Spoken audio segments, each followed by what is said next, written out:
pienso que lo mejor para el país es que yo renuncie a la presidencia de la República. En los últimos años, estas imágenes han sido la portada en diferentes medios. Presidentes, ministros, hasta fiscales, todos envueltos en escándalos de corrupción, así como miles de manifestantes saliendo a las calles en su indignación, reclamando por tener un Perú sin corrupción. Pues al parecer estamos viviendo una verdadera plaga que convierte a nuestro país en lo que se podría decir un verdadero nido de ratas. ¿Qué es la corrupción? Transparencia Internacional es una organización sin fines de lucro cuyo objetivo es luchar contra la corrupción a nivel mundial y define la corrupción como el abuso de un cargo o función pública con fines de beneficio o aprovechamiento privado. Transparencia Internacional también es la que se encarga de hacer el índice de percepción de corrupción. Y al parecer, en 2018 Perú descendió en el ranking al puesto 105. Se podría decir que en el Perú la corrupción avanza. Para tener una perspectiva más amplia del fenómeno de la corrupción, hemos entrevistado al sociólogo Óscar Rufino Cholán Valdés, con experiencia en la gestión pública del gobierno regional de Cajamarca y que actualmente es docente en la Facultad de Ciencias Sociales de la UNC. Si nos remitimos a los datos, hemos visto que hay un buen número de expresidentes regionales, alcaldes, presidentes u otras autoridades políticas. Pero veamos lo que detrás de estas autoridades siempre vamos a encontrar un actor privado, ¿no? Que ellos corrompen al funcionario público. La influencia del Estado se extiende al poder económico, a las empresas, haciendo leyes que se ajusten a sus necesidades, y estas dan comisiones o ponen a personas del gobierno en las altas esferas administrativas. Por otro lado, las otras empresas son marginadas y tienen que lidiar con una burocracia elefantiásica. Algunos podrían decir que es el poder económico que corrompe al Estado, y otros que es el poder político el que corrompe al económico. Sea como sea, este monstruo de dos cabezas acapara los pocos recursos de nuestro gobierno. Y desde el punto de vista antropológico, hay un estudio Ludwig Huber, y él menciona, ¿no?, cuando la corrupción, la más perjudicial o la más maligna, es la que se institucionaliza, ¿no? Es que es sistémica, ¿no?, que se instaura en las organizaciones, que forma, ¿no?, es como un sistema, ¿no?, que todo está ahí, como una organización criminal.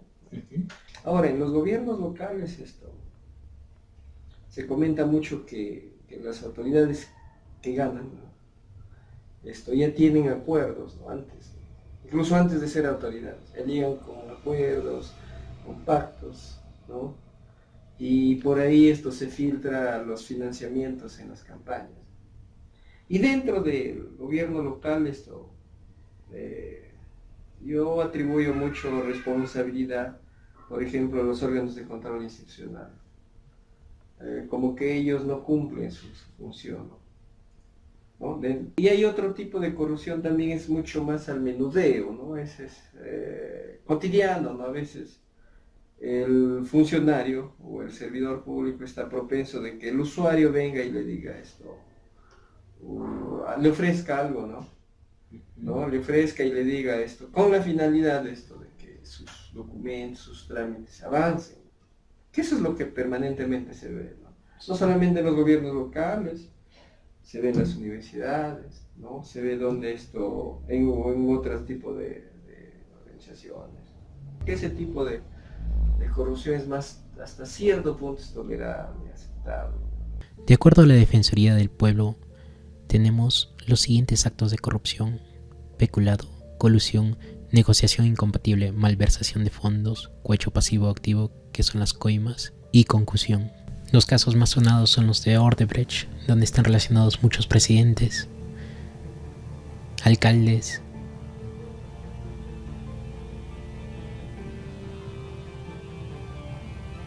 fiscales acusados por recibir coimas para favorecer a terceros en contra del Estado peruano.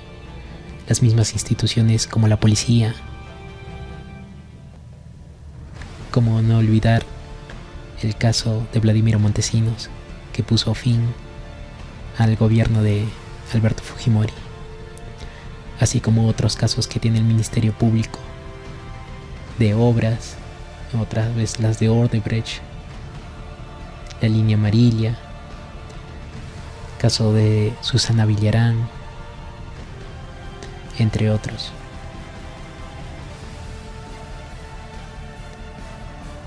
Del total, el Perú tiene 32.925 casos de corrupción en el 2017. Por lo tanto, este año, el presidente Vizcarra ha llamado este año de la lucha contra la corrupción y la impunidad. ¿Cuáles son los efectos de la corrupción sobre la salud mental? Para conocerlo, hicimos una encuesta a la población de Cajamarca, en las cuales quisimos saber su opinión de cómo la corrupción los afectaba, así como soluciones para poder luchar contra esta. Los resultados arrojan que la mayoría de personas concibe que la corrupción nos afecta económicamente, en el desarrollo del país, laboralmente. Muy pocos son aquellos que conciben que nos afecta moralmente. De hecho, la corrupción ha consumido el 10% del presupuesto público anual, los cuales bien podrían utilizarse en construir hospitales, generar puestos de trabajo, construir colegios o contratar médicos. Esta corrupción afecta a las personas más vulnerables, que son ancianos, niños, afecta la educación, afecta la nutrición, el trabajo, las condiciones del trabajo, así como la posibilidad de recibir asistencias sociales. Esto afecta a nuestra calidad de vida, que se expresa a través de bienes, servicios y otras condiciones que son determinantes para un Perú saludable. Por lo tanto, hay unos efectos directos sobre nuestra salud mental. ¿Cuánto de ese crecimiento económico se hubiese traducido en inversión pública, en solucionar los problemas sociales, necesidades básicas de la población? Esta ausencia de determinantes para la salud afecta nuestro bienestar psicológico, nuestra autonomía, nuestra autoestima, que puede desembocar en una depresión, angustia, estrés, la desesperanza. Nos quita la capacidad de lucha para alcanzar las metas en nuestra vida. Nos incapacita para resolver adecuadamente los problemas, reaccionando de forma violenta o cayendo en abuso de drogas o alcohol. Y disminuye la confianza en nuestras autoridades, quitándonos el sentido de control, proyectándonos hacia un futuro sombrío e incierto. Frente a esta situación, es necesario redefinir lo que es la corrupción de acuerdo a un enfoque psicológico. Así tenemos que, de acuerdo a Saúl Peña, la corrupción es la acción de dañar, deteriorar, enfermar, pervertir, depravar y echar a perder, manipulativa y utilitariamente, a alguien con propósitos malsanos, alternando y trastocando su identidad, propiciando consciente o inconscientemente su complicidad. La corrupción elimina los valores creativos de una ética legítima, auténtica, del uno, del otro, del ambiente y de la sociedad, contaminando su cultura. Incluso el impacto de la corrupción es aún mayor sobre los derechos de las personas y los grupos que se encuentran en estado de vulnerabilidad, como las personas en situación de pobreza, los adultos mayores, las personas con discapacidad, los pueblos indígenas, entre otros. Para poder dar una solución desde el enfoque psicológico, hay que entender cuáles son las causas de la corrupción.